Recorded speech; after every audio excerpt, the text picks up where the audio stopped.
So welcome everyone to, we've rebranded the Garage Talks as Shop Talks. So welcome to the first Shop Talks of the year. I think this is the first Shop Talks of the year.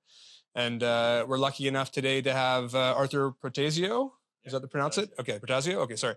Arthur Protasio here to join us to talk about mindful storytelling. We had a chance to chat back in the fall of last year, I guess it was. I was introduced to Arthur. He spoke at an AR/VR conference in the summer, I think. And I was introduced, I didn't get a chance to attend, but he was brought to me as somebody that would be really, really interesting to come and talk. And when we chatted about how to communicate information and narrative through different medium that we're not really used to, it was like, wow, this is a really cool opportunity for the Garage to showcase something. So thanks a lot for coming. Thanks to everybody who's online. And yeah, let's turn it over to you. All right. Thank you so much. Can everyone hear me? All right. Awesome. So first of all, thank you so much for being here. Not only those who are here physically, but also everyone who's watching. For me, like Chris said, it's like awesome to be here because, well, I mean, you'll see it, but the core focus here of the talk is to make it really clear that we're all storytellers. Storytelling is about communication. So what I want to do is actually take you through a process in which we'll see that telling stories is just about understanding what messages we want to convey and how to get these messages across.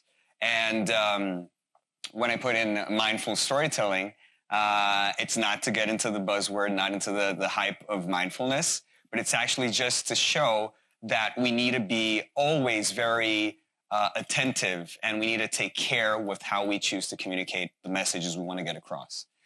That's why I actually chose this first painting right here. It's from an Italian painter called Eugenio Zampighi. And I think it does a really good job of showing that when we talk about storytelling, again, we're not necessarily talking only about what's digital. We're not necessarily talking about what's either VR or necessarily a video game. We're talking about communicating in all aspects. So I really like this portrait, the scene in which you have kind of like this grandfather figure just able to captivate and get the audience of not only the two kids here, also the lady, but even the cat. Even the cat is paying attention. So it's all about being captivating and understanding what's the best way to tell that. So just to make some things clear, as you know and as Chris said, I'm Arthur Protasio. But every story starts with an agreement, or with, let's call it a compact, a contract. We usually use genres to communicate that agreement, as in, hey, if you're going to watch a horror movie, be aware that we're going to use tropes, we're going to use archetypes, we're going to use structures that are typical from what you might expect from a horror experience. That's setting the expectations. You probably remember this movie, and I don't mean to reveal any spoilers, but it is 10 years old, and it is an amazing movie. So what I just want to make sure is that we're all happy and know that your reality is not the one with Tom on the right. So what I mean by that is what are we going to talk about? Well, first of all, what this isn't is, just to make it pretty clear, we're not talking necessarily about meditation, but we are talking, like I said, of being attentive to how we communicate messages.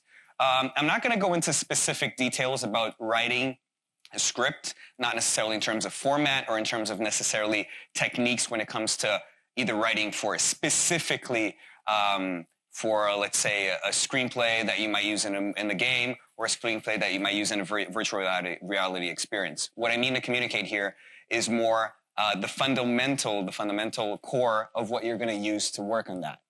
And what I also wanted to communicate, and this is actually an interesting question, is that as a writer, as a storyteller, when we work with writing, sometimes we feed off the impression that it's a very exclusive and specific field, in the sense that, hey, when we talk about narrative, and I'm not going to mention this, but when we talk about narrative is more than just writing itself, writing per se. It's more about understanding how we use all of these different structures to, again, create this whole experience. So just a quick show of hands. Who here is directly connected to the narrative design writing field? So you've got 4 over here. And then for those who aren't, who's directly connected to programming development? Nice. And then, okay, so I was going to ask art or something like that, but pretty much I see the room is kind of like divided, which is awesome. What I want to make just pretty clear here is that whatever I'm talking about is also useful to you, even if you're not directly involved with writing a script.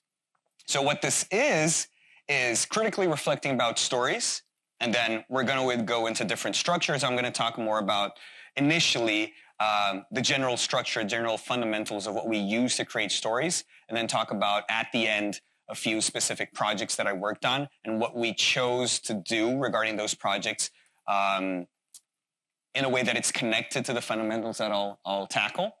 It's also about being multi-platform in the sense that whenever we're telling stories, we're always discussing the ways in which these stories manifest themselves through different mediums. So we're not just talking about oral communication or written communication. We're talking about visual communication and so forth.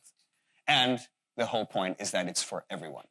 Now, just very briefly, a bit of who am I and what I do, and just so you understand where I'm coming from. My name's Arthur, but essentially I also present myself as Fableware. Fableware is this studio/label that I go by providing these narrative design services, working with different clients, or working on projects of my own. So just very briefly, I'm going to show a quick reel with different projects that I've worked. Some of them we'll talk about, and you'll see the differences in the platforms.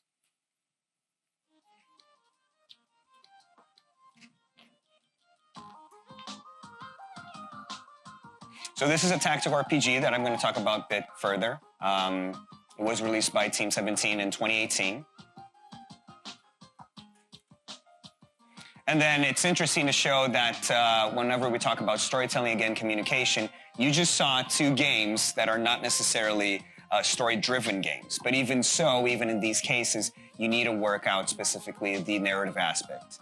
So this was, before I moved to Canada, these were a few TV shows that I worked on in Brazil. I'm originally from Brazil. And one of them I'm going to talk about is specifically a telenovela that was nominated for the Emmy. And then also, this also goes back to, ties into VR experiences, which we understand how important they are when it comes to discussing immersion. So these two projects that I just saw right now, I'm also going to talk about them further. So that's Fableware. And then when I tackle a specific project, I usually divide that into three areas. In fact, the name Fableware is not by chance. Fable as in the content, fable as in the story we're communicating, and where as in how do we do it from an artisanal, tailored perspective.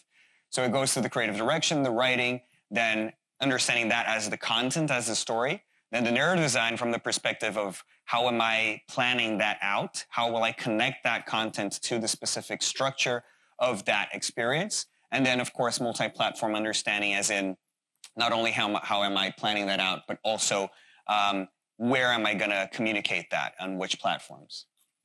And then these, you saw these two in the reel, but these are two of the projects that we're going to talk about. So that's a telenovela on the right, and then that's a tactical RPG on the left. So back to narrative. Fables are very dear to me, and I especially like the concept of fables because of the metaphor they represent. We're effectively talking about stories, but stories that traditionally came with a moral, that came with a lesson, that came with like an underlying message that was the whole point of you hearing what it had to say. So if you read a fable, you would be like, oh, okay, so I got to be mindful of my actions, and maybe I shouldn't be too greedy, or maybe I shouldn't rush into things, et cetera, et cetera, et cetera. So bear in mind, when I mentioned the agreement of a story, bear in mind this is where we start. When we talk about narrative, we're not talking necessarily and exclusively about the writing itself. We're talking about the experience as a whole. What do you as a user, as a player, as a reader feel? What do you take out from that experience? And one of the best ways of actually creating a connection with audience, and we're going to see this a lot, is through emotion. Emotion usually is connected when we relate, when we connect, like I said, to specific situations, usually represented by characters. So characters are really good as, well, I mean, not by chance, in the video game industry, we call them as avatars. So that's because we, as players, are projecting our existence into these characters that represent ourselves in that particular world. So it's really interesting how we are always projecting and connecting and relating to different characters and different stories, and seeing them as the, let's put it this way, as even a sort of venting our emotions. And I like to use Game of Thrones as an example because, well, it's pretty obvious that Game of Thrones has or had a ton of characters. And even if not all of them made it to the end, we did get to see, obviously, a always rising number when it came to the audience. That's because people, even if, and then considering the latest seasons, people were always there for the characters and trying to understand what would happen to these characters. We live currently in the age of TV shows, of TV series. I mean, the way they're strung and the way they're distributed and marketed all over the place. And it's really interesting to note that sometimes you have TV shows that eventually get canceled. But until they do get canceled, you still have this following that keeps going with that TV show because of the characters. So characters are effectively efficient. They're special when it comes to making you feel how they would. So it's either happy, sad, and we're going to talk about specific emotions as well. But when it comes to themes and to messages as a whole, worlds are especially interesting. I like to use, I think it always makes sense to use pop culture references because they're really close to home and we can really understand how palpable they are. So what I really like about this case is how you had a world represented by the Walking Dead comic. That's how it began. And how that world eventually spread into other platforms. I'm not going to go into details here about the differences of what would be this transmedia experience, which is the case of the Telltale game over there, and what would be the case of, for example, an adaptation like the TV show on the bottom.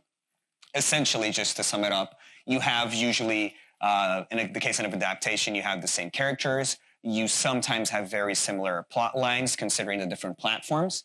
But what matters here the most is you have a world, you have a theme, which essentially is a theme of survival and a theme of bonding and how these different characters form families to be able to make it to the next day.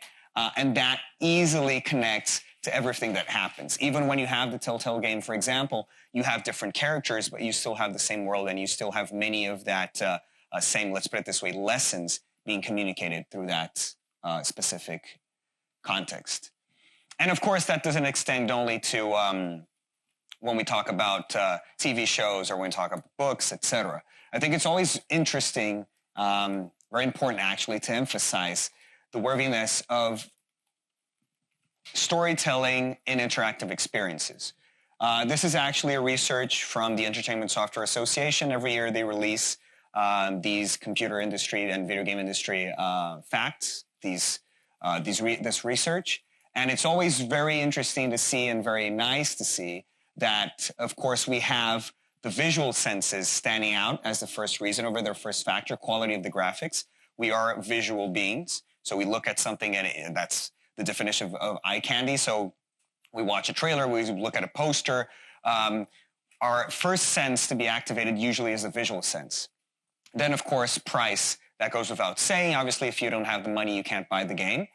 But immediately after price and your first visual hook, you have an interesting story or premise as the element that will drive players to get involved with that experience.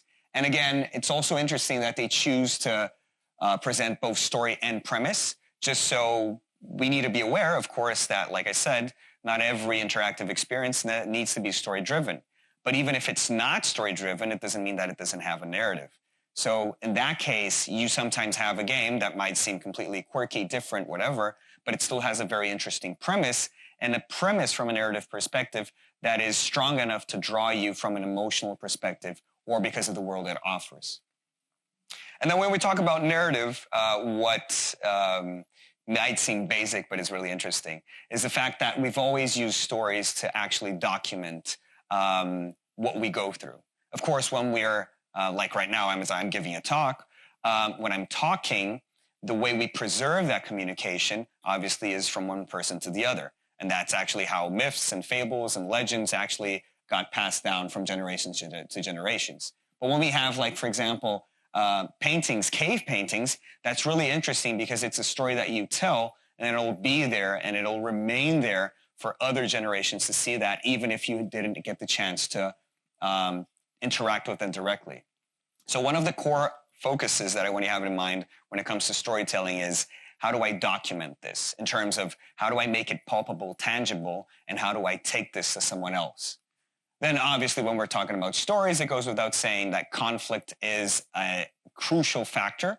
I'm not going to dive into details about conflict, but I like representing Zeus here as the element that, as the god that usually completely messed up the status quo of things. So you would have the stories of Greek mythology, and then Zeus would usually interfere with the lives of humans, sometimes for his own pleasure, just to see what would happen. So it goes to show that without conflict, you have just stability. And with this stability, you don't have the highs and lows of emotions. And then also structure is a very important element of storytelling. I really like this comic book. It's really concise, and it's really to the point in a very meta way. So first panel is an introduction. You know it's going to be a short story, which actually is about a short story. So development and conflict. An author wants to publish to get his short stories published. So he goes to the editor and says, hey, will you publish them? And the editor sadly says, no. So then when you get to the end, that's the conclusion, that's the wrapping up. In a very simple structure, and then yes, you can compare that to the 3-act structure, to the 5-act structure, etc. But what's interesting here is just to have this understanding of beginning, middle, and end. And how, usually when we're talking, we sometimes don't give that the proper thought. When we're sometimes we're watching a movie and then we get that feeling that, hey, it lacked a resolution. It lacked something that would wrap up the experience. And that's because we are very connected to the idea of structure and how that structure can communicate the story. This is an experiment that happened in 1944, as you can see. And I like it a lot, and I think it does a really good job of just representing storytelling by encompassing all of these elements. So I'm going to show you a video. It has no sound, don't worry. Just take a look at it, and then we'll talk about it afterwards.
And that's the end. So now I want to ask you, whoever is willing, what did you see on screen? Anyone's? Chris?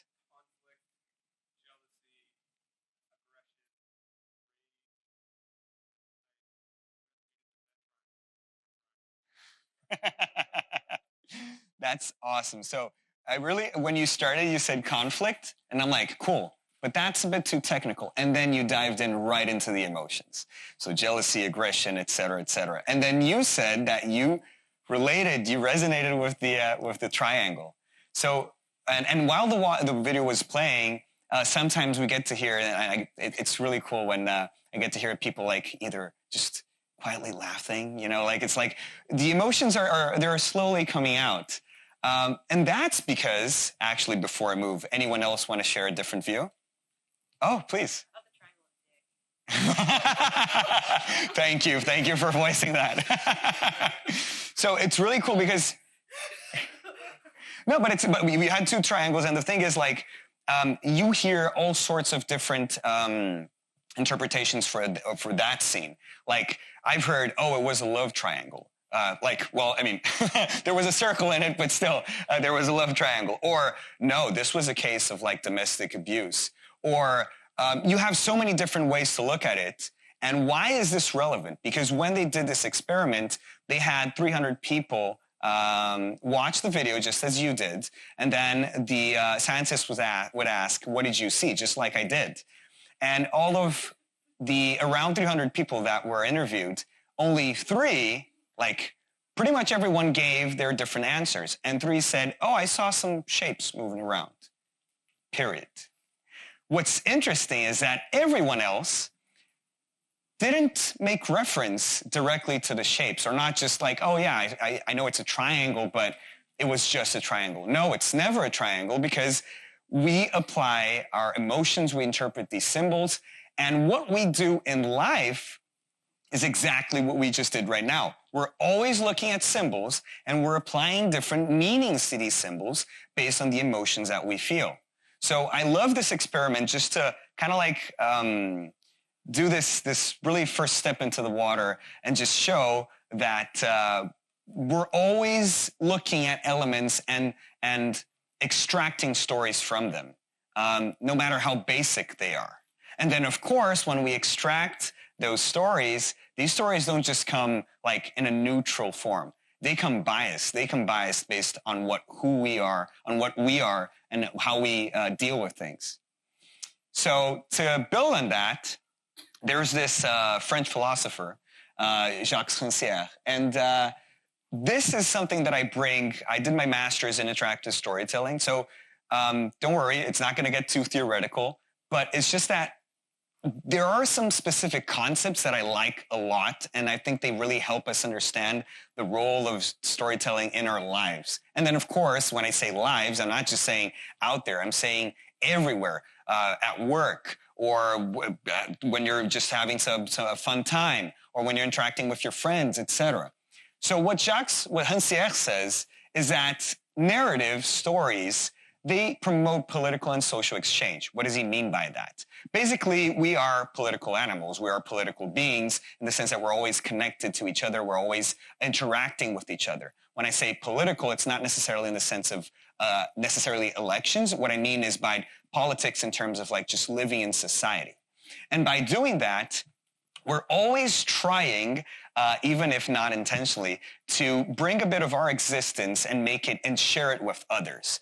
That could happen when you're trying to win an argument, but that can also happen when you're just saying, hey, I watched this amazing movie and I would like you to see it, because if you consume content and it just stays with you, it's harder to process it. When we have a dialogue going on, we have different perspectives, different views, and that helps us make sense of what's going on internally. So even if you do watch a movie and you're like, no, I'm not going to talk to anyone about it, and then you go online on a forum and you start discussing that movie, you are effectively discussing it, even if it's not in person.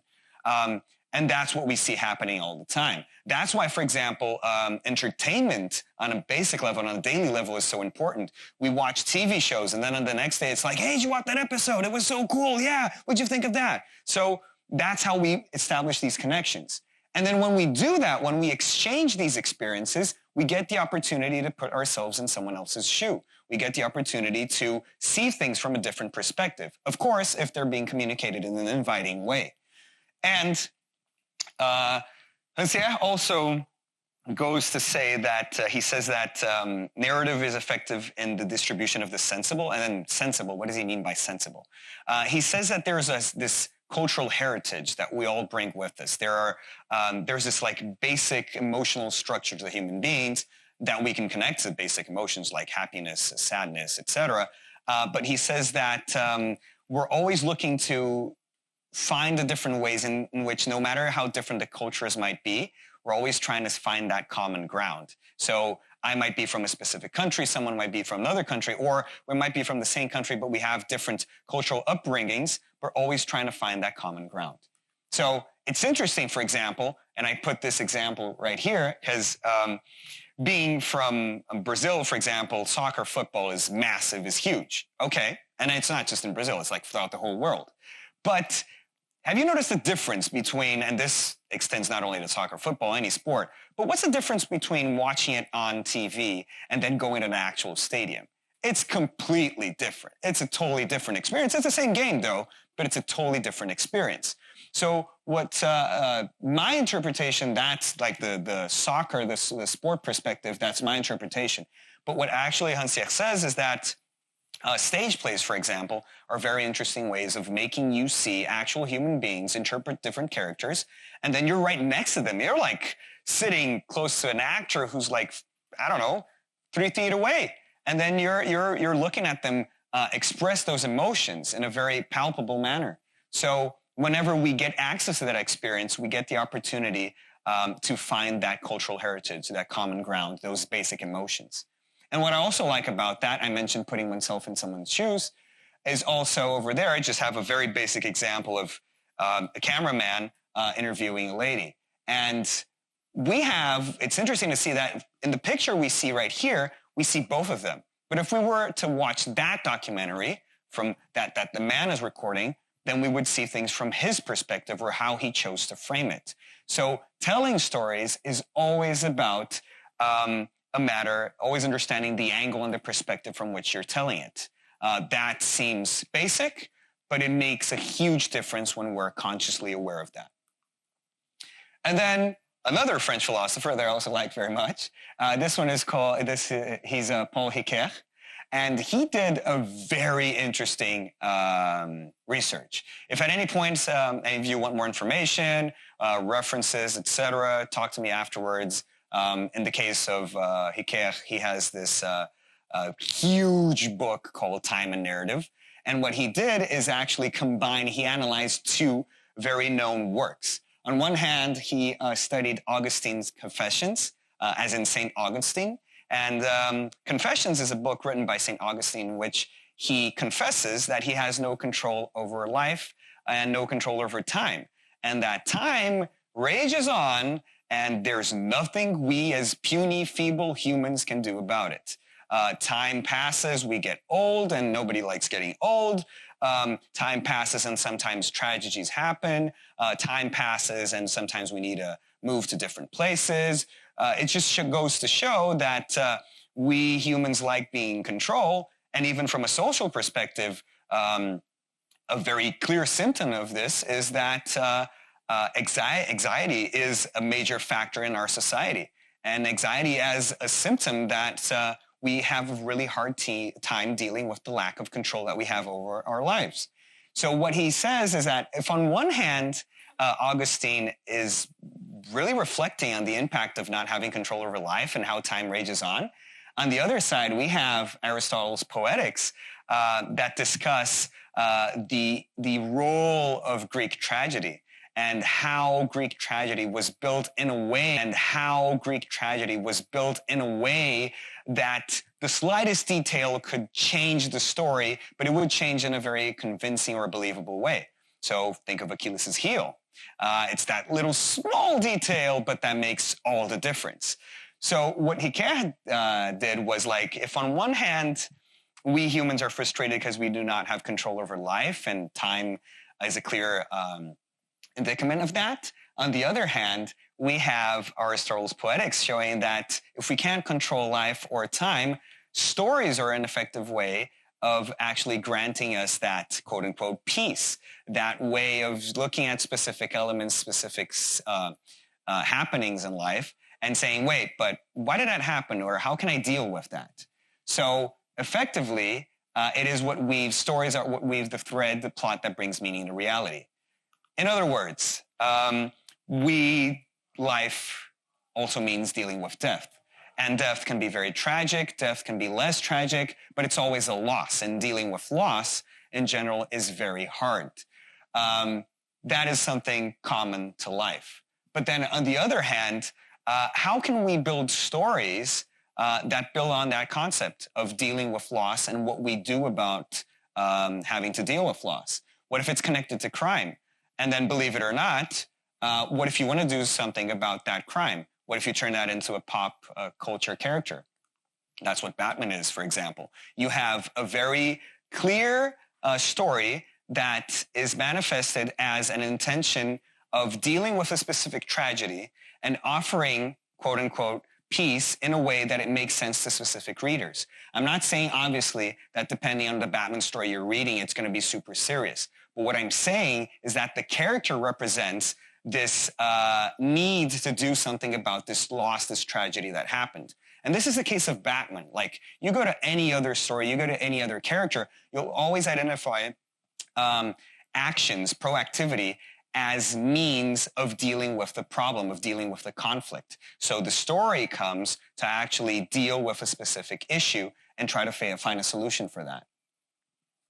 And then, remember when I said, when I mentioned emotions? That's really important because basically what we're talking about is how these different emotions connect to how we're feeling and how we can make those characters feel. These are just 6 examples, but it's really interesting to see that if on one hand we're feeling sad, then we work on stories that not only communicate that sadness, but sometimes go about resolving that sadness. We're talking about drama, for example, as a genre. Remember when I mentioned the agreement, the contract we had? If you're usually feeling sad, you're going to go for something that connects to how you're feeling. There's a very interesting scene that I remember watching in Inside Out. And it's one where, I forget the name of the character, but that like elephant-like character is crying. He just lost all of his stuff. And then happiness is just trying to cheer him up like nonstop. And it's not working. It's not working. It's not working. And then sadness just sits next to him. And she's like, yeah, sucks, right? Like, we just lost all our stuff. And then he's like, yeah, those were great times. And then they just bond. They connect because they're on the same wavelength. So this also goes back to what Hansier said. It's about being connected in the sense of exchanging these emotions and finding that common ground.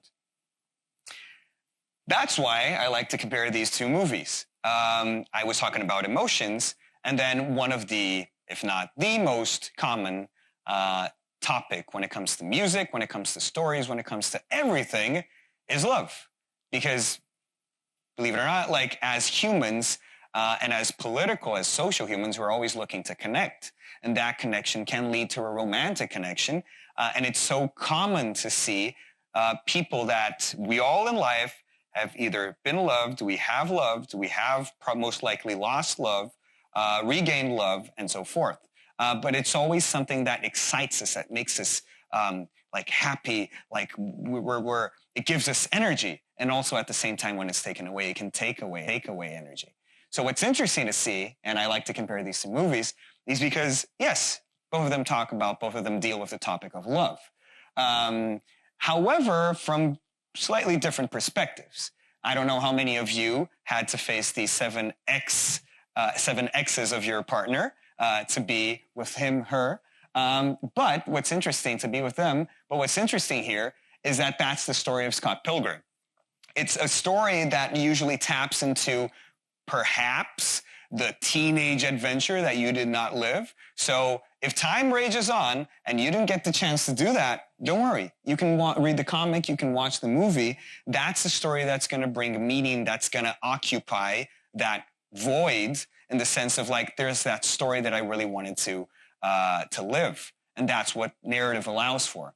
On the other hand, if you have Summer and Tom in 500 Days of Summer, you can watch that movie and sometimes be like, whoa, okay, maybe that's not the sort of relationship that I'm going for. Or maybe you could be like, wow, that's like very intense and interesting. But yeah, I gotta be mindful. I gotta be aware that it's not just me in a relationship. There are other emotions going on. I gotta respect people's feelings, but then respecting people's feelings is also understanding how they think. And that's like our heart as well. So you can look at both of these stories and they talk about love, yes, but are they escapism or inspiration?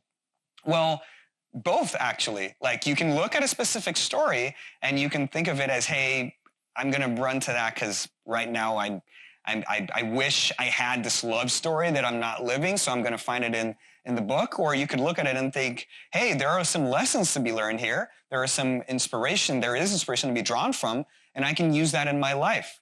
And that actually connects to the concept of fables. Again, we get back to the idea that fables are just stories that use animals as metaphors for human emotions and how we can learn from those emotions. So bear that in mind. And with that in mind, let's think how stories that talk about the past or talk about the future usually associate memories with the past. And usually I like this image especially because you see, like right here, it's a very sharp representation of the chalk, and then it's kind of blurry here. Like, effectively, what are memories? Memories are just symbols and images that we have in our minds, and that, depending on how strongly we remember them, they might be a bit blurry. And that connects in how our brain works. What's interesting here is that, and again, I'm not going to go into like super details about neuroscience, but just on the basic level, we have the emotional core of our brain, which is the amygdala. So whenever something on an emotional level happens, it fires up the amygdala. So it's you're afraid, or you're happy, or any of the emotions, it just fires it up. Then we have the hippocampus, which is where in our brain we have the focus on learning, we have the focus on memories. So what's interesting is that when you go through a certain experience, and that experience is extremely emotional experience, really gets your heart racing for good or bad reasons, that is going to create a strong emotional memory. As an example, we can look at, for example, for let's say prom, or like you're graduating. It's usually, when people talk about memories, this is usually a scene or a specific episode in life that people tend to remember, because it's very intense in the way that it symbolizes this closure to usually this long process of having studied for so many years and then finally moving on to a different phase of life. Not only that, but when we're like teenagers and young adults, not only do we have a greater capability of remembering things, but we're also in a specific period of life where we're shaping our identity. And memories are totally connected to our sense of self, because when we go through those experiences, if they are emotionally relevant to us, we draw lessons from them. And then once we do that, when we picture something else, this could easily be not only how we choose to remember that specific moment, as in it could have happened like this, but when we search it in our memory, it's like so more exciting, so more colorful, or based on the emotions that we feel. And on the other hand, this could also be, if I were to think of a party or think of a celebration based on what I lived, what would it be like? The point here is just to show that whatever we go through generates memories. But on the other hand, memories are nothing more than just visual constructions of the emotions that we lived. So on the other hand, when we build memories, we're also connecting that to the lessons we learned, to the known structures, and that is imagination. And my point here is just to show that what's the difference between a memory and an imagination? In fact, you could call imagining something could be just called a future memory. There is effectively no difference between imagining and remembering, because you are effectively just connecting elements in your brain, known structures and emotions, and then you're projecting that into something else. And the areas that fire up in your brain, again, hippocampus and amygdala, are the same that fire up when you're remembering and when you're imagining. Which also connects to the idea of dreams. So memories as in past, imagining as in future, and dreams as in these memories you can't control. Like, what happens when you dream? Same thing. Emotions, and again, the connection of these known structures. However, what's interesting is that when we think of memories, imagination, and dreams, whenever you ask someone to describe a dream, if they just woke up and they're like, what did you dream? Usually people define it in very specific ways. These are setting in place. So you usually start with, I remember being in the house. It looked like the house I used to live in. But then I started walking around and this corridor was so long, and then I found my mom, and I don't know what she was doing there, but then she asked me to sit down and have some breakfast. And it was so weird. I didn't feel well. It was just really off, kind of like Twin Peaks or something. But the point here is just to show that whenever we try to organize information, whenever we try to organize feelings, whenever we try to organize everything that's happening, we structure them in this way. So setting, place, story, and emotion. And these are like absolutely crucial storytelling elements. Think of it. Next time you wake up, or if whenever you try to remember something, or even if you're imagining, like not by chance, we have the famous Once Upon a Time. Once Upon a Time is exactly that. It's just the beginning, and it's just setting what's going to happen. It's just establishing, hey, look, I'm going to tell you a story. So this is how the agreement starts. Once upon a time. And once upon a time can mean so much, because once upon a time actually implicitly says, you know everything that's happening in the world? That's not what I'm going to talk about. I'm talking about this other world where the rules are different, where characters, people can be different, lots of things can happen. And I don't know if you remember or if this is similar to any of you, but this is actually the caption that shows up at the beginning of every Fargo episode. Obviously based on the movie Fargo, but what I really like is that, so Fargo, they're going to release, I think, the 4th season. And in the 1st and 2nd season, they always showed, this is a true story. It happened in the year of blah, blah, blah, in the state of blah, blah, blah. So you're like, oh, setting. Yeah, okay, I get where this happens, where this happens. And then they say, this is a true story. And in respect for the dead and the living, the names have been changed, da, da, da. So you're like, oh, nice. This is true. It's based on like what really happened. And sorry to break it to you, but no, none of it is true. But they put it there just so it already establishes a setting and an emotional connection. And then when slowly the caption fades, and what you see is in the 1st and 2nd season, they would just remove like everything and leave true.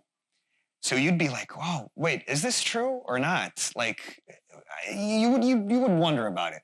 But what I really liked is what they're doing now on what they did in the 3rd season. You'd see the same things, setting, time, et cetera, but then they do this. Slowly, everything fades, and only one thing remains. Story, which is what matters. Are you remembering? Are you imagining? Is it a dream? It doesn't matter. Does it connect with you emotionally? That's what's going to make you relate and remember it and have it with you as something that affects your life. So bear this in mind. Like what matters is it's a story. And based on that structure, and now this is actually an example that I got, and I highly recommend if you're interested in the topic. I don't know why, but I'm especially connected to the soundtrack of the Explained series. I just love how they edit the shows, and then they're always building up, and then when you start the opening sequence, you have that soundtrack. That strikes an emotional chord with me. But they have a very specific example that I loved and I wanted to bring here to you, which is at one point they're discussing like memory, right? They have like a limited series just discussing like the mind. And at one point they're comparing people who are really good with numbers, like remembering numbers, to people who are really good with the words. What's interesting is that people who remember numbers, usually they look at numbers like this is pi, right? So 3, 14, 15, 92, 65, 35, etc. What people do is just they apply meaning to these numbers, so they're easily, it's just easy to remember them. But what's interesting is that if you think about it, only half a dozen people, or a little bit more, have been able to remember or to memorize 20,000 digits of pi. But on the other hand, when we have plays and we have stories being told, we have other elements, other symbols that are the letters. Of course, digits and letters, they could effectively have the same structure, as in you just have a visual representation of something that means something else. But when you think of Hamlet and when you think of the role of the character of Hamlet, you have about 49,000 words. And then how many people, how many actors have already interpreted the character of Hamlet? So the idea is just to have this comparison in the sense that it's not saying numbers and letters, they're opposed to one another, they're better or worse. That's not it. It's just that it's easier for people in general to remember a greater amount of letters because the letters themselves combined apply meaning. They have this emotional connection. And the same thing can happen here. It's just that to do that here, you have to find the meaning that usually you already see easily when we talk to one another. Every word that I'm saying is a combination of different letters. It's just easier for most people to make that combination. And then what I like about this is that if we're talking about structures, if we're talking about connections, and if we're talking about how to apply meaning to them, I like to define, I mentioned before, right, design and narrative design.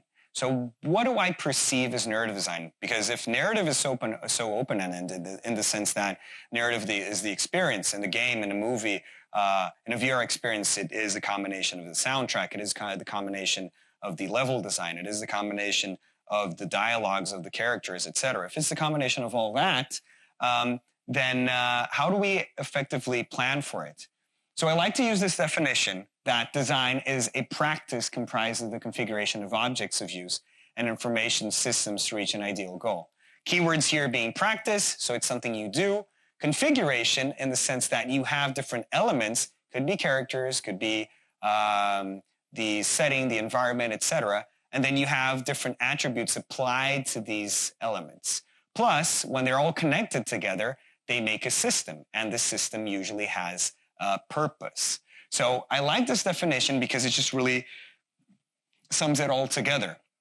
You have, again, these objects could be the letters. The letters, each of them has a specific meaning, a configuration, a specific role.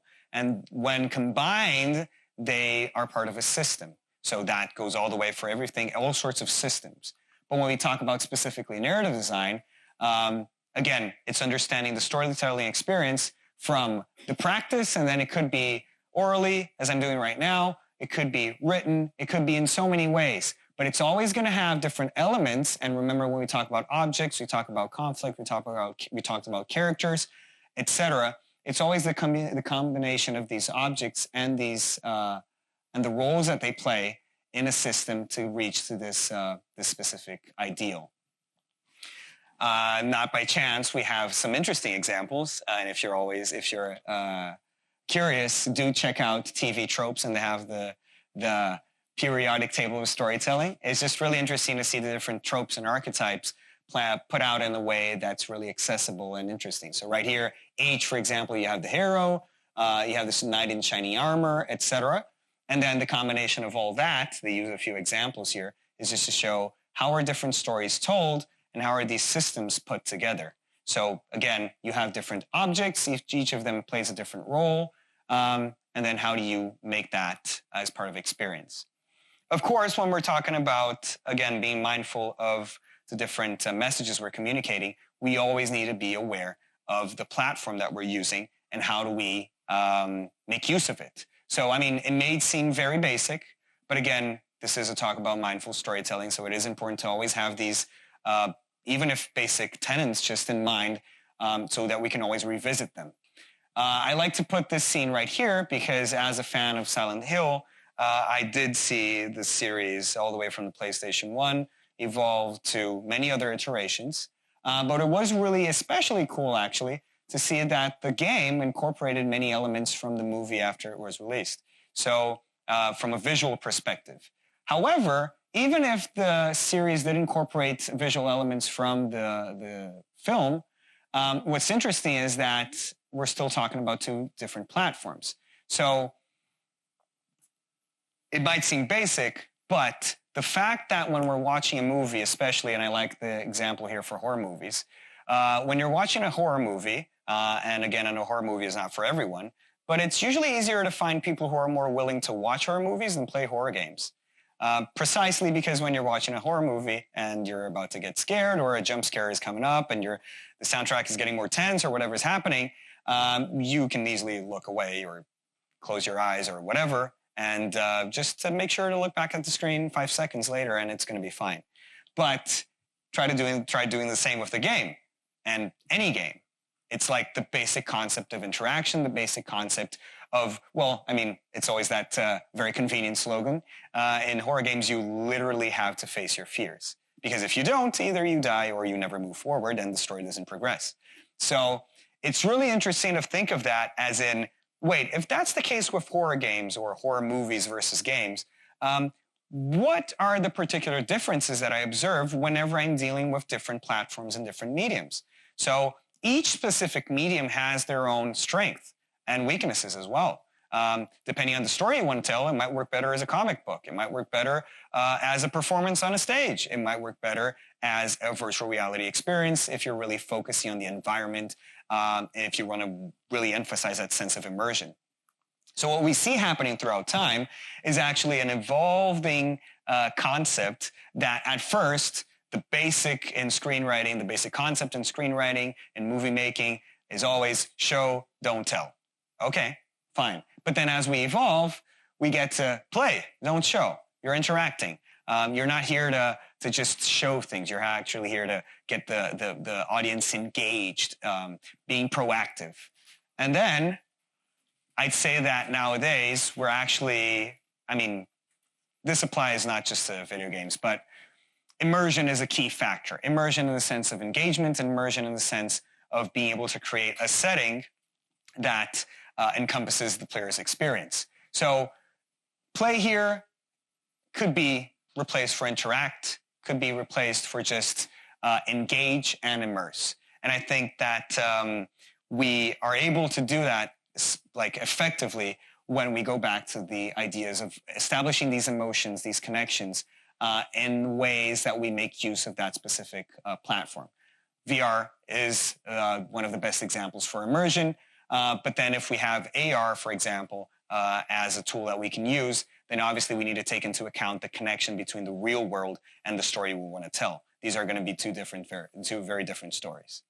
And then I talked about mindful storytelling. So why mindfulness? Just very briefly, what I want you to take with you, we're not done yet, but what I want you to take with you is just that mindfulness in the sense of just paying attention to the inside.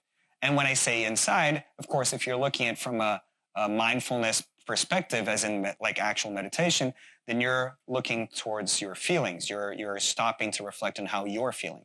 But when it comes to telling a story, what I want you to be aware, well, actually, that's how it starts. I want you to be aware of your surroundings, and I want you to be aware of what you're about to say or what you want to communicate.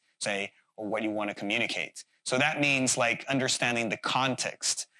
When you're going to communicate something, am I here in a room? Am I giving a lecture? Am I giving a talk? Or no, am I just sending a quick text message?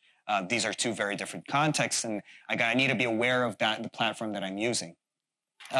Looking inside, I'm using that just as a way of showing that, hey, whenever you're discussing storytelling, sometimes we just start like spitting out information, but we need to be aware of the structure. Again, we go back to how to plan out your story. So whenever you're planning either any sort of communication, but we're focusing here on storytelling or screenwriting, for example, how do you plan that story? Be aware of the different characters. Well, how do these characters communicate specific emotions? Evaluate yourself as in, like this is just for mindfulness, but evaluate your story. That's why we do on a basic level playtesting, for example. How do we get to gauge the audience's reaction? How do we get people to react to a specific experience? And how do we understand how they react to it? How they perceive it? And then, of course, this is part of the iterative process, and then we go back to the hippocampus, but learn how to respond and prove. What I mean to say here is that if we have creativity and innovation as this usually associated with search and combination, as in finding symbols throughout the world and then finding the ways to connect them. On the other hand, we have seen that these connections that we make coupled with the emotions, the known structures, they bring meaning to our stories and bring meaning to our lives. And then obviously when I say mindful storytelling, just wrapping it up specifically for this topic, it's just how do we create conscious communication? I want to just do a quick read for an example that I think is really interesting in this regard. Because when we think of search and combination, and I highly recommend, in case you haven't watched it, do take a look at a documentary called Everything's a Remix. It's a really good documentary, and it does a really good job of explaining the creative process. which usually starts with copying a structure, understanding how it works. Then you start making tweaks, and then you start combining these different elements. So what I want to show you is that depending on what we're working with, we as humans, our brains are pretty good at searching and combining elements, but the emotion makes a huge difference. This is the example that I want to show. So supposedly, you might have seen this, but I just think it's going to be really interesting to read it through. Supposedly, this bot watched 1,000 hours of Batman content and put out a script. And this is the script that it put out. Oh, actually, sorry, I just gave a slight spoiler. We'll get to that. But when we talk about connections, also what I just want to make it pretty clear, we were talking about mindfulness, right? So right here, we have the classic case of a tabletop RPG. And that makes all the difference in terms of how do we tell that story and who's perceiving that story. So whenever we're playing a game, we have multiple possibilities of how we can tackle what's about to happen. However, after we've tackled these options and we go through a specific structure or path, that's when we actually create the story. That's when we define, when we remember the path that we treaded and we apply meaning to it. So the story usually has meaning, and a game, in the sense of many possibilities, represents the structures that we can deal with. And then this says game, but the truth is that is also the case for life. We're always dealing with numerous possibilities, and given these possibilities, we're always able to define that structure. So defining that structure, defining that linear path that happens throughout the stories that we create, that happens because of our emotions and how we process all of that information. What would happen if we had, and now it's going to be correct, what would happen if we had the case of the bot who tried to write the Batman script?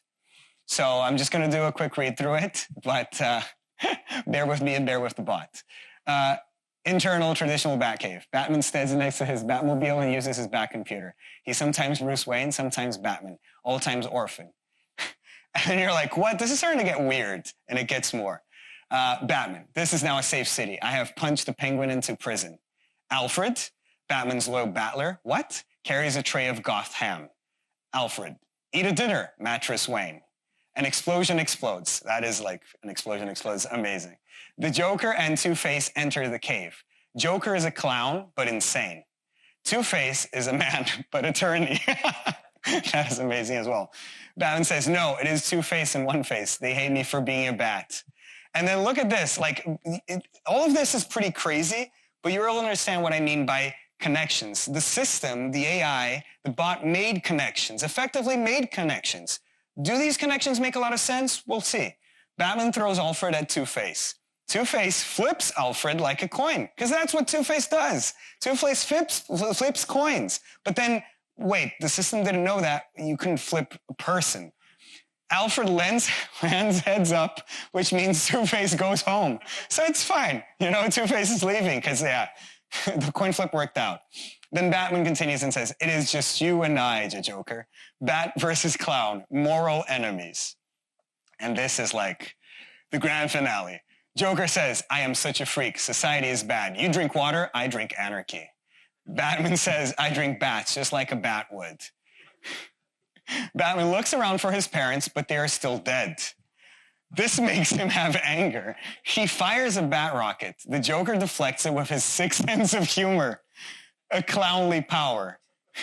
The Joker, I have never followed a rule. That is my rule. Do you follow? I don't. Batman says, Alfred, give birth to Robin. And then Alfred begins a process since it is his job. The Joker now has a present in his hand. He juggles it over the Batman. Happy Bat Day, Birthman. And then this is where it really shines.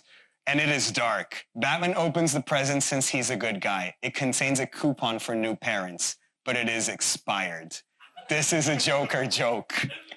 So, super weird script, right? I mean, I'm not saying that we can't get to the point where AIs are going to make obviously better connections. But the point is, like, as weird as it is, there are connections here. Like, Two-Face flips Alfred because that's what Two-Face does. Like, the system understood that there is this known structure that's happening all the time. And then, like, all the references, like, how can someone deflect a rocket with a sixth sense of humor? But I mean, Joker does everything with his sixth sense of humor, right? So it's just like, and then this is where I'm like, wow, it really made like fantastic connection. And it resonates with us because emotionally speaking, it makes sense. Like there's lots of stuff here that was connected, but it's just weird, right? Like it's funny because it's weird. But if you were reading, like if this were an actual human written script, you'd be like, maybe you got to work on that. But if this were in like an actual human script, this would be at least like, I look at this and I'm like, this is dark.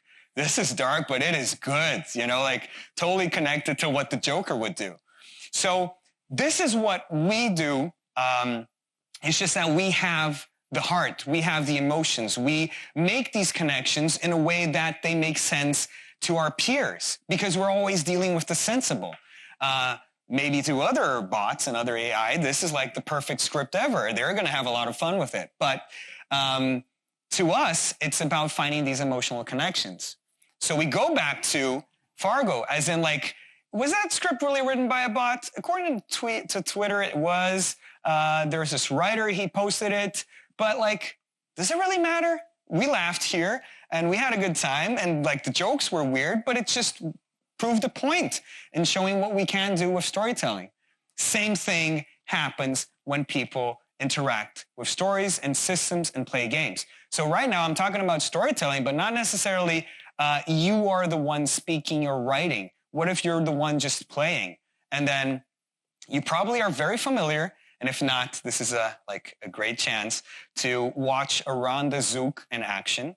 And it is, in my opinion, one of the most fabulous representations of emergent narrative.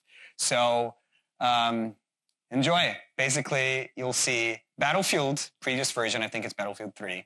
But you're going to see a player in a jet, and he's trying to take down this other jet ahead of him. So you're dealing with a system. It is Battlefield. You know that you can fly jets, you can grab cars, but then you're having a hard time reaching a certain guy. So you jump out of the jet, you grab your bazooka, you fire it at the other jet, you blow up the other jet, and just like James Bond, you get back to your regular jet, and you continue flying like nothing ever happened. And this video at the time, it went like viral. Why did I say Ron the Zook? Because this was the first video that actually started a trend of doing a rendezvous with your bazooka. So you jump out of a jet, you jump out of your plane, you fire a bazooka, and you make your way back to it. And that is a really good example of how storytelling can even extend to these more proactive moments in just which you're dealing with a system. The system here was, we know the rules, right? The rules are, you've got the jeeps, you've got the planes, you've got the tanks. You can even be a loner sniper and just hang out the whole day beneath the tree, just camouflage. You can do pretty much any of that. But this possibility was always available in the system. It's just that no one had ever tried to do that. And once one person did that, again, it struck a chord, an emotional chord, not only because we looked at it and we're like, wow. I mean, we're laughing because it's like absurd. But at the same time, we're impressed. It's like, wow. And it shows that that reality is also possible. So it's not just like this otherworldly existence. It's like, hey, you want to give it a try? It's a thing now. Ron the Zook. So that is also how telling stories and how creating story manifests itself. When we're talking about mindful storytelling, it's not just what we communicate. It's always understanding what are the possibilities that can be brought back to us. That is why, again, also, that is a video on YouTube. It is true, supposedly, and does it make a difference? So, in case you don't know, when I said emergent narrative, it's just a basic way of dividing what we call the stories that we tell, that we pass along to the stories that players, readers, viewers, that people interpret. Whatever we say, whatever I'm saying to you right now, none of you are taking it as like exactly face value. You're taking it for what it is, the words, you're processing the words, and then based on each and every one of your own existences, you're thinking, okay, so that makes sense. What Arthur just said about this crazy Ronda Zook action, I saw that happening in another game. Or, wow, that reminded me of when I watched this movie that really stuck with me, et cetera, et cetera, et cetera. So embedded narrative is basically what's predefined by the script or the system, et cetera. It's what we write as storytellers, as content creators. And emergent is basically what's generated by the player's actions. I like to compare the two of them kind of like to a roller coaster and to a playground. On a roller coaster, usually we're more concerned with control. So we plan out the structure, we plan out the acts, we plan out the highs and lows from an emotional perspective. But then when it comes to the player can pretty much do anything that's permitted in the system, right? And we love to say, obviously this is very obvious to all of us, but it's just so common for people to say, hey, the possibilities are infinite, right? No, they're never infinite. They have to be programmed. They have to be put into the lines of code. So no, the possibilities are not infinite, but the trick is making they seem they are. So that's really cool, is when you have lots of possibilities and a guy just looked at a jet and he said, hey, what if I do that? And wow, it was possible. So that's the key, understanding what we put out and how our audience is going to react to what we're showing. So basically, I mean, we've talked a lot and we've got like just 15 more minutes. So what I want to do is just like tie it all up together. Whenever you're telling a story, whenever you want to get a message across, I want you to ask yourself or to your project, whatever, 3 questions. Might seem very basic, but believe me, it makes a huge difference. Whenever a client approaches me, and sometimes I have clients who say, hey, I want to work on this, we're working on this game project, and we have this and this and this story. And then, of course, it really depends on the project, but sometimes I do say, hey, does that story really make sense as a game? Does it need to be a game? Sometimes we could talk about, like, is interaction like the key thing here? And I'm not like that. That could be a concern from a production perspective. Of course, like we're talking about money, budget as well. But from a creative perspective, what are the strengths that a game represents to the story you want to tell? Sometimes you want to make it seem like something, sometimes a comic book is a better approach. Or sometimes you want to, hey, what about if we told a story through documents, like documents you actually read? Oh, like Dracula, like Bram Stoker. Okay, we can do that. But then does it need to be a game, or does it need to be a virtual reality experience? So bear in mind, whenever you're working on a project, ask yourself, why? Why am I telling this story? Why is it relevant? What do I mean to tell? And then, of course, we all know, right, the iceberg metaphor.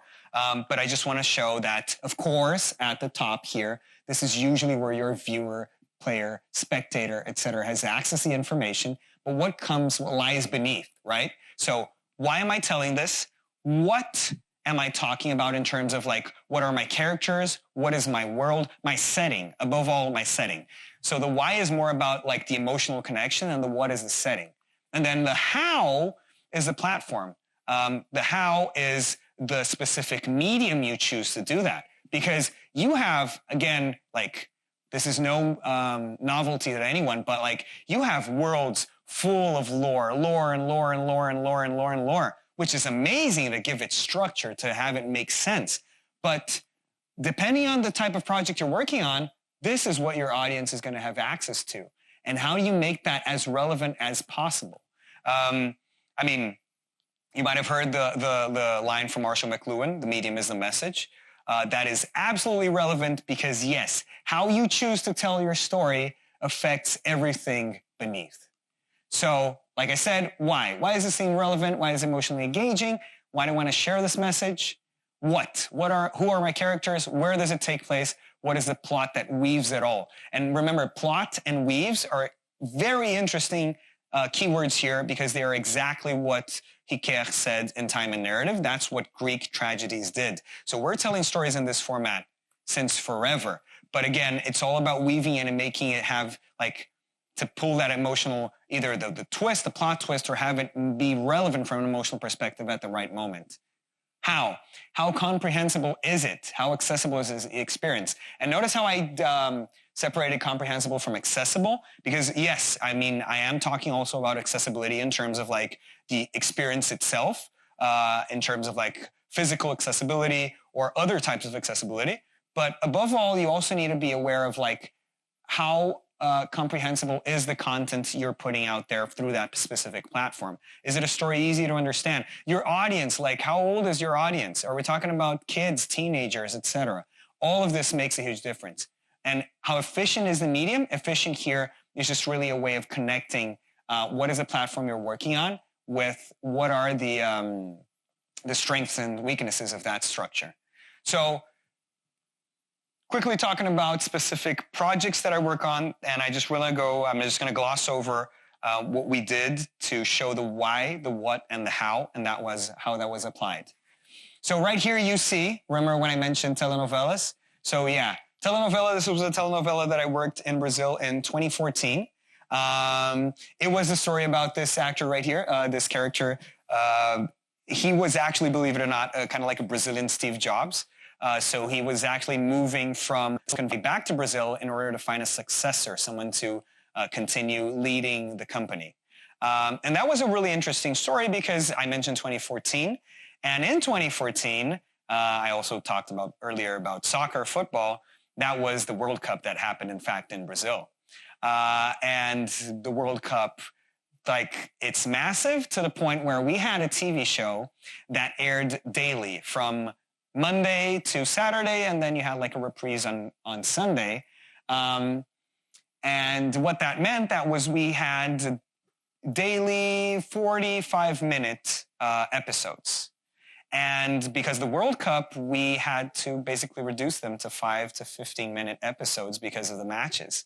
At any point, there could be this match that we had to deal. And then how do we not lose? How do we still preserve the engagement with the audience? What do we do?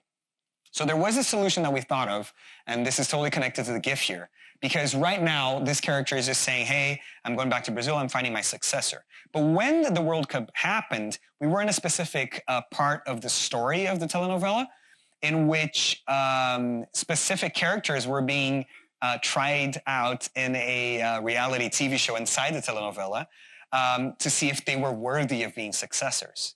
So one of the challenges they had to do was actually develop an app and to be able to show innovation, et cetera, through that pitch, through that project.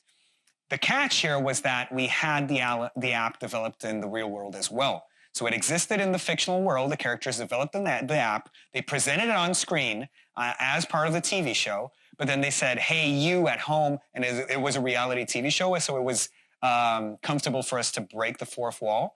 And it's, hey, you at home, download this app. It's available for iOS and Android, and here's how it works. At the time, Vine was a big thing. So you can record up to 5-second videos, but you're going to record videos based on our challenges. So we would have, on a daily level, the characters releasing challenges for anyone watching the show. And this would be connected to the story. Like, I would be part of the team thinking what's going to happen tomorrow, what should we write, what makes sense, because people would send in their videos, and these videos, we would select the best of them to have them shown on the next day. So the characters would acknowledge the existence of the audience in the fictional world and create that direct emotional connection. So this is what happened. This was the webpage for the app on Android. This is like examples of all of the videos that people sent.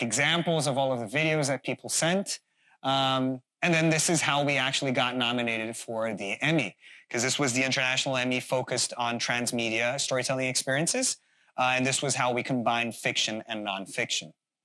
And this was a really interesting case. So point being, why? The base of the story, the basic concept was we wanted to inspire confidence and motivation in newer generations. We wanted to show, hey, this is a story in which the underdog can, yes, rise to the top. This is a story in which if you go after your dreams, we want to inspire people to go after their dreams. So we had this was just what I talked about in the telenovela was just about specific characters, but we had specific cores, different sets of characters that all dealt with different emotions and different themes. And then what are the main characters and what drives, what is the plot that weaves all of this? It's a Brazilian Steve Jobs that returns home and seeks a successor. And how did we empower, how specifically for that section during the World Cup, we chose to empower viewers to create a telenovela content that was acknowledged by the story and the characters. And that's where it excelled. Had we not managed to get the viewers to feel relevant in the story of the telenovela, they wouldn't have kept on watching it. So it wasn't just about sending content, because we can all record Instagram stories, for example. But here, like, the characters would actually comment on what you just did, and it would make a difference in the plot. Another project that I just want to talk about briefly is Angest. So this is a very short trailer. You're going to see that it is kind of trippy, kind of weird. We like to call it sometimes David Lynch in space. And it is the story, actually, of an astronaut. This is in VR. It was released at the time for the Gear VR, and it's also available for the Oculus Go. Wow, okay, so if you still have an Oculus Go, it's available for free. But what we did at the time was that Samsung was focused on developing content for the Gear VR. And at the time I worked with the Black River Studios. They're a development studio in Brazil. And they were part of Samsung. And we wanted to create a story that would, obviously from a VR perspective, be very immersive. But be immersive from an environmental perspective is one side of it. I really wanted it to be immersive on an emotional level. So what we set out to do was actually create a story about this astronaut. And again, we're dealing with, remember the genre, the agreement, the contract, etc. So think sci-fi and think kind of like a drama sci-fi. So it doesn't get to the point of being a space opera or anything like that. But think of a story in which you're this astronaut and you're inside this spaceship with an AI. Oh, I've seen that before, right? Many movies have done that. 2001, Moon, et cetera, et cetera, et cetera. But System Shock, et cetera. But here, we wanted to tackle the more emotional side of it, so we wanted to do something more personal. And what we did was actually develop the story in which you're this astronaut and you just have to go about your daily life, but you're always interacting with Constantine. And you saw Constantine. He's like the monitor, this AI that manifests throughout the monitors. This is kind of like a alternate universe 1960s Soviet spaceship. And you just basically go about your daily life, completing your chores. However, because it is an immersive world, we're always offering hints, just subtle hints, but saying, hey, if you want to do something else, you can. And that's about experimenting and trying to find different paths that can lead to different story structures. It is a branching narrative game. So this is an example, just a very brief example. Of course, you can't make much sense of it looking from that distance, but we wanted to structure the game as if it were kind of like what happens in day 1, day 2, day 3, day 4, from a chore-like perspective. But what can you do to break that rhythm? What can you do to break that cycle if you're willing to? So basically what we did was this experience in which if you choose to just go about your daily life, it's fine. You're going to experience one side of the relationship with Constantine. But if you try to break away from what Constantine wants you to do, and this is never told explicitly, like, hey, you should disobey him. But if that's what you want to do, you can do that. And then you're going to go towards other paths. It is a game that, although it's not action-based, but as an adventure game, it's meant to be the slow-burning experience in which you get to live a full cycle and then you start again. And that takes about 2 hours. So you can go through the different stories at your own pace, and you get to the ending of it, and you get to see different manifestations of this relationship. And you start to see the connection between Constantine and the astronaut in some very particular ways. So why? We wanted to reflect on relationships and their consequences. Basically, what happens if you try to do something about it or not? What? Astronaut and AI are confined to the same ship and must deal with one another. So how? A slow branching narrative VR experience with a strong interpretative element. And also, of course, focusing on the immersion as well. Very briefly, this is another VR project that I worked on.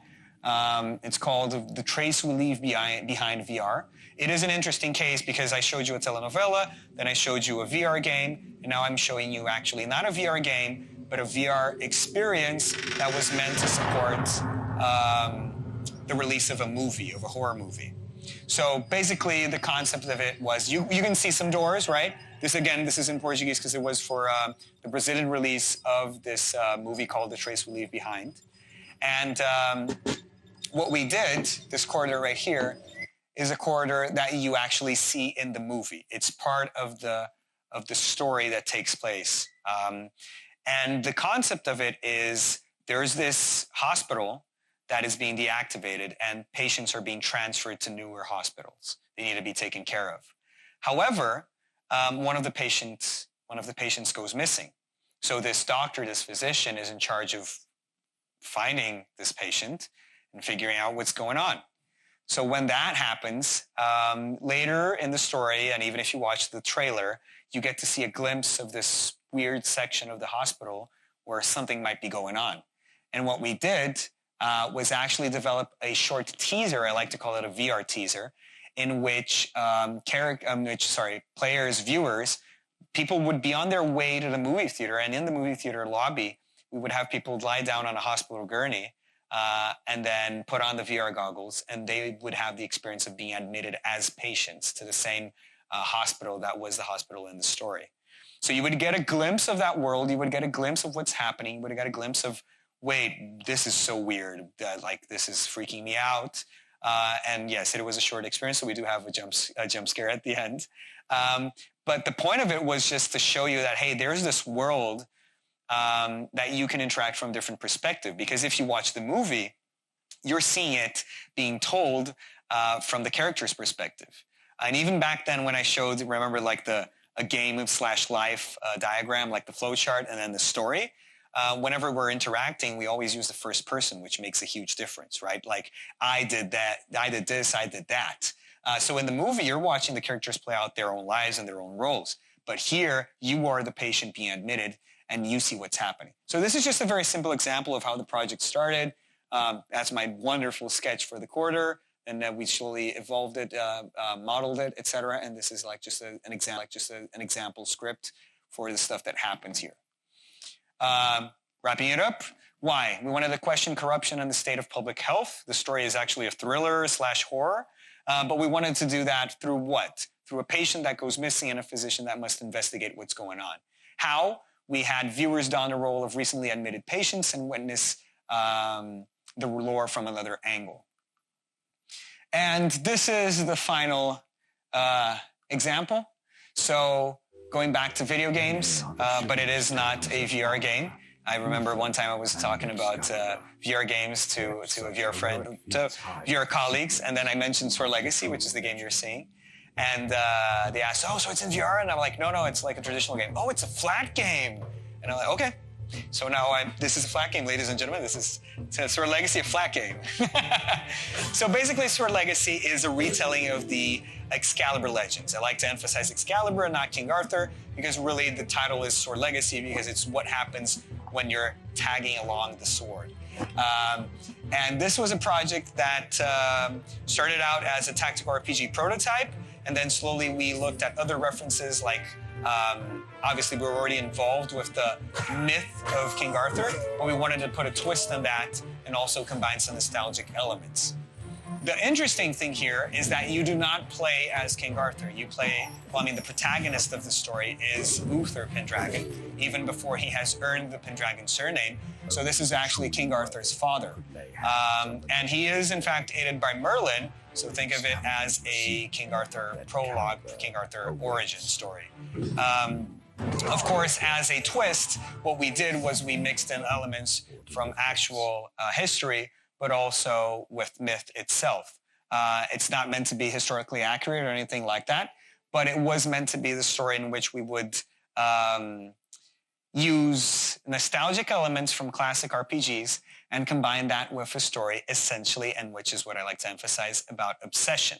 So what I like about in this example is how through strategy, and again, think of a tactical RPG, so think Banner Saga, Final Fantasy Tactics, etc., Through strategy, we wanted to put you in the role of this main character because he is, as a knight commander, effectively a strategist. But then when you're planning out your strategy in the game from a mechanical perspective, if you get, let's say, it is a turn-based game, so if you get obsessed in, let's say, using your skills or your powers, you need to manage your action points. And if you don't do a good job at that, you're just going to make yourself vulnerable.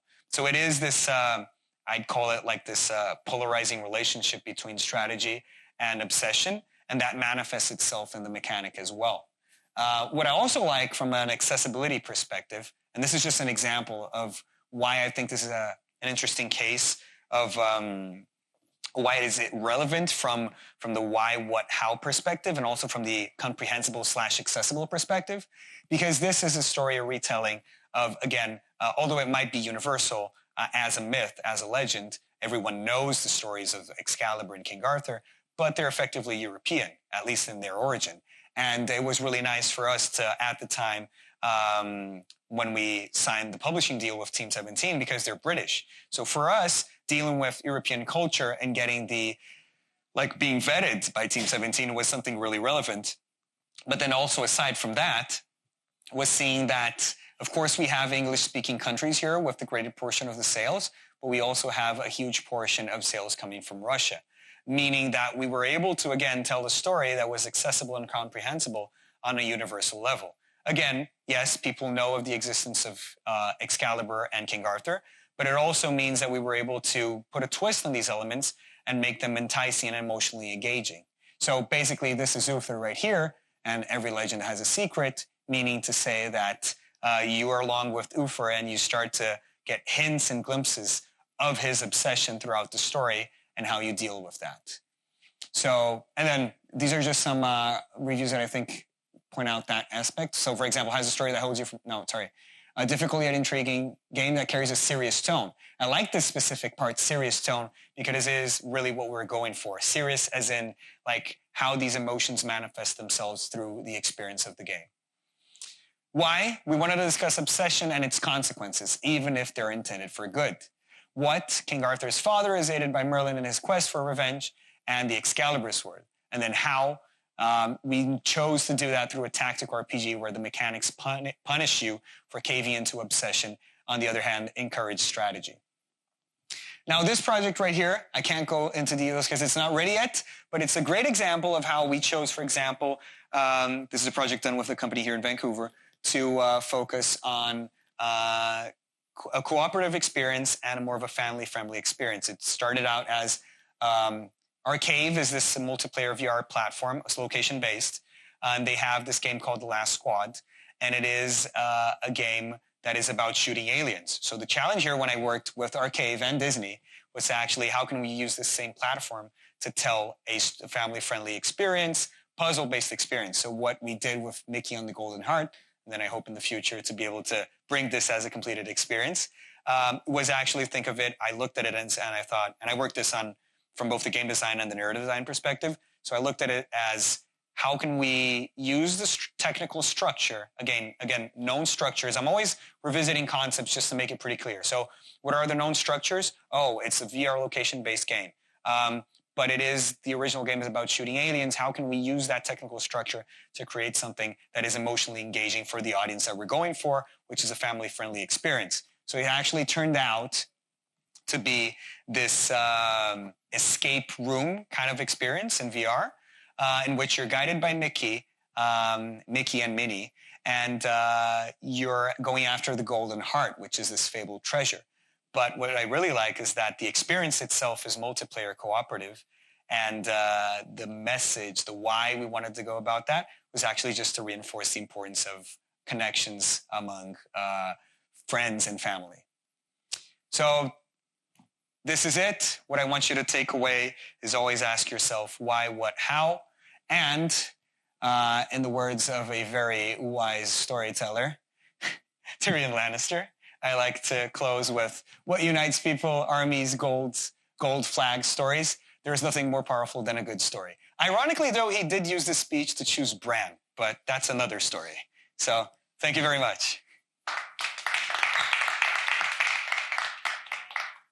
Do we have time for questions? Not so sure, right? It's up to the audience. Things went a little bit long. If you have 1 or 2 questions that you want to pose to Arthur, please let me know. Pass you the microphone. Anyone? Or if you want to hang around after, we don't have to do it live. Yeah, I'll be here. Before we shut down the stream, though, Arthur, thank you very much for taking the time to come out and speak to us today. The Garage would like to present to you a parting gift of a Amazing. very stylish leather gym bag packed full of swag. Thank you so much. Yeah, thank awesome. you. It was a pleasure. Thank you. Right. Thank you so much for the invite, and Yeah. thank you so much for being here and enduring to the end of this story.